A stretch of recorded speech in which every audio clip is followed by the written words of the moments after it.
So hi everyone. So I'm gonna talk through the digital skill of construction project management. So as Alan said, my name is Carolina Concialdi. I'm the training and development manager for Walls Construction, and I've been there for 3 years. And so we're gonna have a company overview. I'm not sure how many of you are familiar with Walls Construction, so I'm gonna go for a company overview. Then we'll go through my profile because I feel my background, it's interesting and important when we analyze all the different skills and the different things the project manager and anyone in our company need. Then we'll go through the traditional project management skill set. Then I'll go through our digital transformation, and then I'll walk through our findings after the implementation of different things that we have done in Walls. So company review, I'm sure some of you know, but Walls Construction is an Irish-owned building contractor that it was funded by PJ Walls in 1950. And is today recognized as one of the leading construction company in the Republic. Now we only operate in Ireland at the moment, so all our turnover is on Irish grounds. In 2015, the executive team, with the support of private investor, including people from the Walls family, acquired the company, and last year we have a projected turnover of 570 millions, and I think most of it's on residential projects. And one of the reasons why we wanted to embark a journey in digital construction is because the housing crisis and the all housing for all scheme with Enterprise Ireland. We work really closely with them, and we wanted to make sure we deliver residential quicker, better, and without any error and high quality. So we'll go through my profile. So I obviously, as you can hear from my accent and my name, I'm not from Ireland. I'm originally from Italy. So in Italy, we have a different secondary school kind of schemes. So I have a diploma in mathematics and physics. Then I came to Ireland when I got my bachelor in psychology, and then I got my master in applied behavior analysis, and then I have a diploma in learning and development. So obviously my background, it's not traditionally what you will see in construction, but I feel like those set skills help me a lot understanding what people need and like analyze the trends of the industry. And again, as you can see from my background, I worked in mental health and behavior modification centers, and also I did a couple of years of solely research. So it's very important for me when we do something that we track proper data and understand is it working. If it's not working, can we change something to make it better? So traditionally, project manager, obviously, they need project management skills because they need to kind of make sure the project is delivered on time and delivering within the cost. Then they need to have technical skills. At the moment, traditionally, our project manager will come from a background of engineer or construction management. It's just because they need to understand a little bit of construction to make sure they're proficient. Then they have leadership skills. And what is that? It's basically they don't only look after a project, but they have a team and they need to inspire their team to work better and faster. So the leadership skill, it's something very important that we closely have to look and develop. And then time management, obviously, we want to be on time. And again, following the housing for all for with Enterprise Ireland, we have to make sure things are delivered when we say where they're being delivered, and it's very important for us.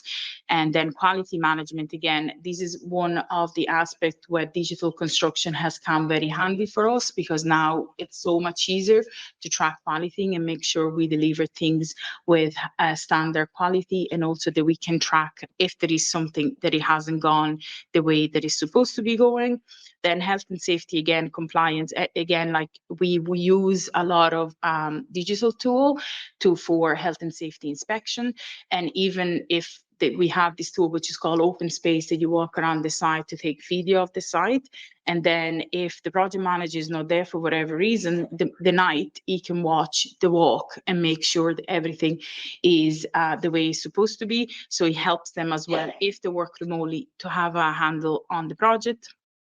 Problem solving, that's a basic skill from engineers and anyone that work in the engineer industry.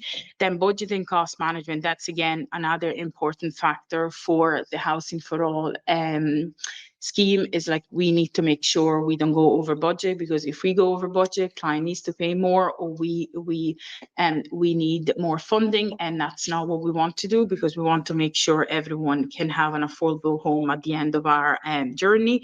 And the client relationship management is very important, because obviously we work with client closely, and our project manager need to have those skills to make sure they mitigate any difficulties that might come along. A communication skills, which is very important, not only for client and stakeholder, but also for people around the community. We obviously, some of our projects, I'm sure you have seen around in town, they are in very busy area, and they're very traffic areas. So we need to make sure that we respect the people that live around us. And one of the most important things that project manager needs to mitigate is when there is a conflict. So our digital transformation. So because we have seen an increase of BIM usage from 10 to 75% in the last decade, and some of our project managers wouldn't be recently graduated because they went through different years of working with us, we thought that we needed a training needs analysis to see what people know and what people don't know.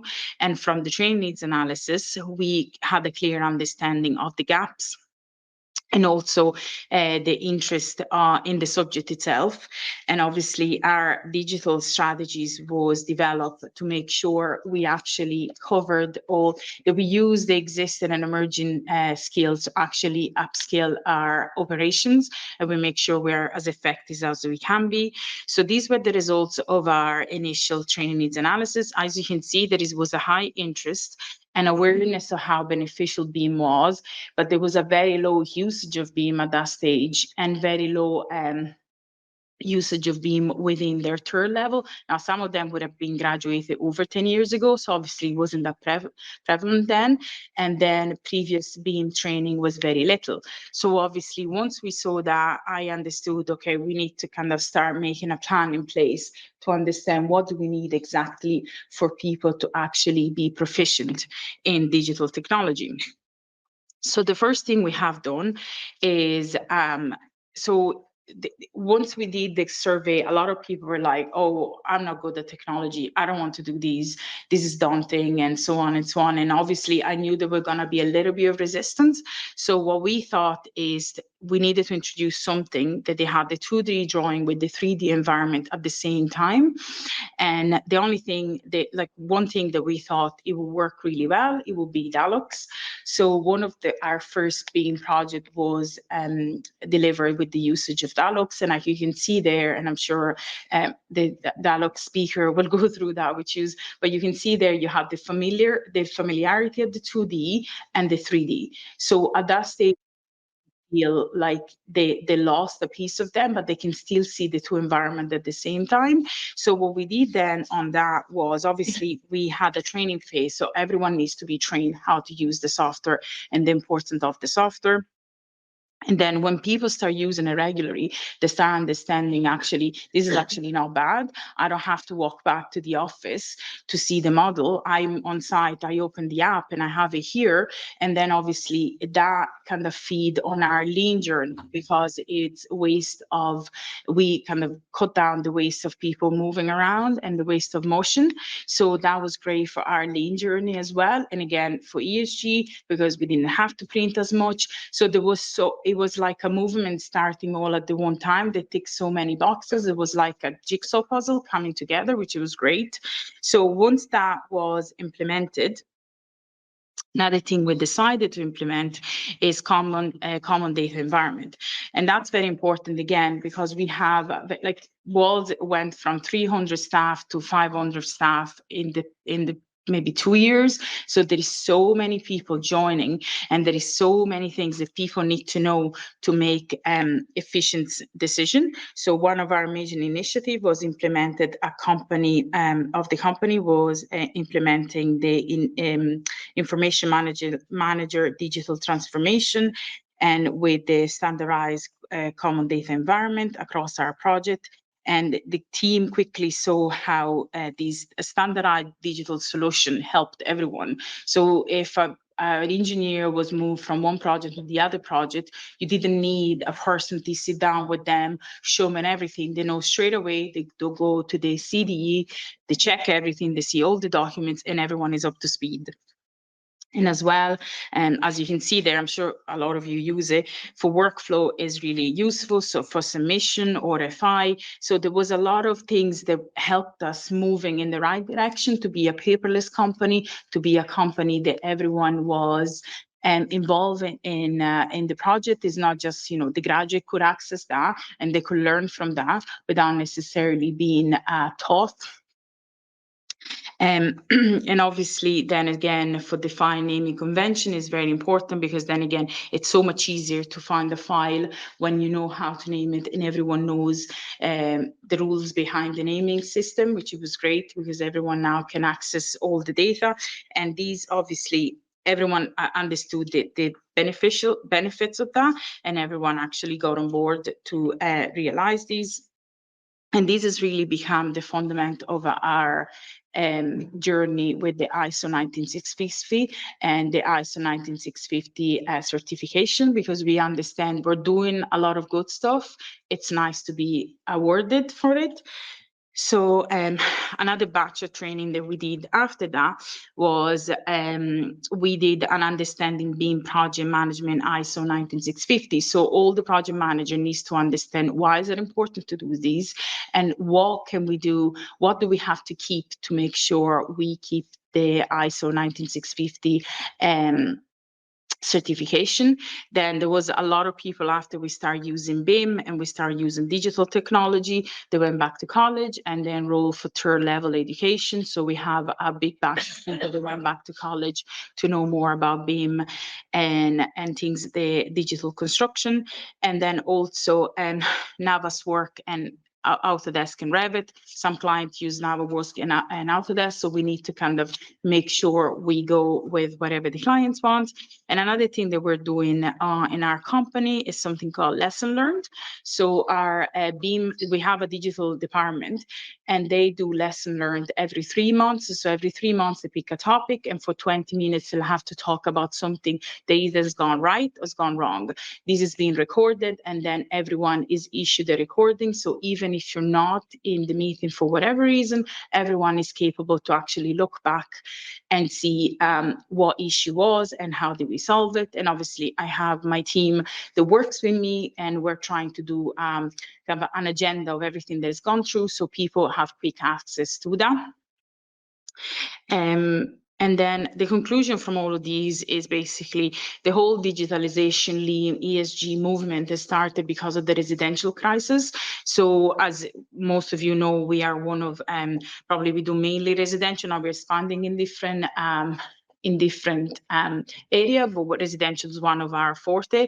But we're not focusing only in BIM as such. We're loads of other digital technologies such as laser scanning, EOR, AOR, open space, and so on. And then, as I said as well, we are developing app for health and safety and QA to make sure that we do the snagging and we keep track of everything to do with health and safety. And our digital transformation is not a moment as such. We don't do it just because it's in fashion. It's a movement for us, and we want every year I'll do a training needs analysis to understand what people need to know. And also by making BIM development education vital for the company, I see that a lot of people are engaged and they want to join us because they know that they're gonna get, once they come in, they're gonna learn so much and they're gonna get out with a lot of it. And digital technology can tackle long-standing problem that we have in construction. And we can be quite a traditional industry, but I feel there is a lot of changing at the moment and we should embrace it.